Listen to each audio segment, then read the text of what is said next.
सवाल व जवाब में खुश आमदीद। दिलचस्प मालूमात और नई वीडियोस से बाखबर रहने के लिए चैनल को सब्सक्राइब करें और बेल आइकन जरूर दबाएं ताकि हर नई वीडियो का नोटिफिकेशन आपको सबसे पहले मिले। पेंशन की रकम और हज का हुक्म। क्या आप जानते हैं कि अगर रिटायरमेंट के बाद मिलने वाली पेंशन की रकम आपके पास मौजूद है तो क्या आप इससे पहले अपना घर खरीद सकते हैं या आप पर हज फर्ज हो चुका है? एक ऐसी गलती जो अक्सर लोग नादानी में कर बैठते हैं और उम्र भर का फरीजा पीछे रह जाता है। आज की इस वीडियो में हम एक अहम शरई मसले की वजाहत करेंगे जो आपकी आखिरत संवार सकता है। हमें एक अहम सवाल मौसूल हुआ। मेरे मामू को हुकूमत की तरफ से पेंशन मिली है जो हज के अखराजात से कहीं ज्यादा है। उनका गांव में अपना जाती घर तो मौजूद है लेकिन वो इन पैसों से शहर में एक नया घर खरीदना चाहते हैं।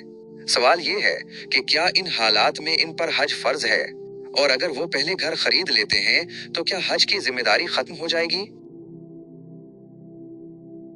इस मसले का शरई हल बहुत तवज्जो तलब है। सूरत मसऊला में जैसे ही आपके मामू को पेंशन की रकम मिली और वो रकम हज के अखराजात के लिए काफी थी और हज की दरखास्तें जमा करवाने का वक्त भी मौजूद था तो उन पर हज फर्ज हो चुका है। अहम नुक्ता, अब यहाँ एक बारीक बात समझना जरूरी है। चूंकि उनका गांव में पहले से एक घर मौजूद है जो उनकी जरूरत को पूरा कर रहा है, इसलिए शहर में ताइश या इजाफी सहूलत के लिए घर खरीदना हज के फरीजे को खत्म नहीं कर सकता।